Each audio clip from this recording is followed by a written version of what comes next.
अगर आप भी शेयर मार्केट में पैसा बनाना चाहते हैं तो ये वीडियो आपके लिए है। इस वीडियो को पूरा देखें और कहीं भी स्किप ना करें। हेलो दोस्तों, वेलकम है आपका आपके अपने चैनल में मार्केट अपडेट। दोस्तों, अगर आप चैनल पर नए हैं तो चैनल को सब्सक्राइब करें और बेल आइकन को प्रेस करें ताकि हमारी सारी वीडियोस आप तक सबसे पहले पहुंचे। दोस्तों, शेयर मार्केट में निवेश करना काफी जोखिम भरा है। अपनी जरूरत के पैसे मार्केट में ना लगाएं। तो चलो दोस्तों, शुरू करते हैं आज की ये वीडियो। दोस्तों, मार्केट में एक मिथ बना हुआ है कि आपको काफी बड़ा अमाउंट चाहिए शेयर मार्केट को शुरू करने के लिए, जबकि ऐसा कुछ भी नहीं है। शेयर मार्केट क्या है, पहले जानते हैं शेयर मार्केट क्या है और ये कैसे काम करती है। दोस्तों, जब किसी कंपनी को फंड्स की जरूरत पड़ती है अपनी कंपनी को एक्सपेंड या फैलाने के लिए, तब वो कंपनी जाती है एनएससी या बीएससी के पास। एनएससी बीएससी शेयर्स ब्रोकर को ट्रांसफर करती है और ब्रोकर ट्रांसफर करते हैं शेयर्स इन्वेस्टर के डीमेट अकाउंट में। Anybody can make money in this market. दोस्तों, ये बात बिल्कुल सही है। शेयर मार्केट में निवेश करने के लिए आपको कोई भी एजुकेशन क्वालिफिकेशन की जरूरत नहीं है। आपको चाहिए तो बस एक नॉलेज। मार्केट में करियर बनाने के लिए आपको बेसिक्स नॉलेज चाहिए कंपनी के रिगार्डिंग, जो कि आप इजीली ले सकते हैं अपने मोबाइल फोन में से या फिर न्यूज़पेपर रीडिंग से। अगर आपको शेयर मार्केट में करियर बनाना है तो start reading company reports and company news. Always begin with small capital. अगर आप बिगिनर हैं तो हमेशा शुरुआत एक छोटा कैपिटल से करें। मार्केट में निवेश करने के लिए आपको जो सबसे पहली चीज की जरूरत पड़ेगी वो है डीमेट अकाउंट। जैसे हम लोगों को पैसा जमा करने के लिए बैंक में बैंक अकाउंट की जरूरत पड़ती है, ऐसे ही दोस्त शेयर्स खरीदने के लिए हम लोगों को डीमेट अकाउंट की जरूरत पड़ती है। डीमेट अकाउंट खुलवाने के लिए आप लोगों को जाना होगा सेबी रजिस्टर्ड ब्रोकर के पास। अब दोस्तों, सेबी क्या है? सेबी है security exchange board of India, जो रेगुलेट करती है कंपनीज को, ब्रोकर को और साथ ही साथ इन्वेस्टर को, ताकि आपके साथ कोई धोखाधड़ी या फ्रॉड ना हो सके मार्केट के अंदर। या फिर आप यूज कर सकते हैं डिस्काउंट ब्रोकर एप्स, जिससे आप ऑनलाइन शेयर्स बाय या सेल कर सकते हो। डिस्काउंट ब्रोकर्स में ब्रोकरेज बहुत कम लगती है। दोस्तों, डिस्काउंट ब्रोकर कुछ ही टाइम पहले मार्केट में आया है और जो कि पसंद किए जा रहे हैं आप लोगों के द्वारा। अगर आप भी डिस्काउंट ब्रोकर में अपना डीमेट अकाउंट खुलवाना चाहते हैं तो लिंक डिस्क्रिप्शन में दिए हुए हैं। दोस्तों, मार्केट के अंदर दो सेगमेंट्स होते हैं, एक होता है इंट्राडे, एक होता है डिलीवरी।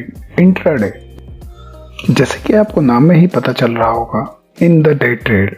जो ट्रेड लेना या बेचना एक ही दिन में करना पड़ता है उसको इंट्राडे ट्रेडिंग बोलते हैं।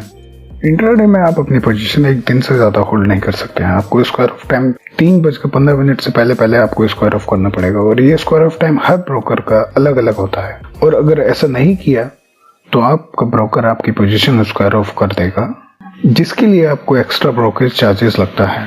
तो इसीलिए बेहतर है कि आप खुद ही अपना ट्रेड स्क्वायर ऑफ करें।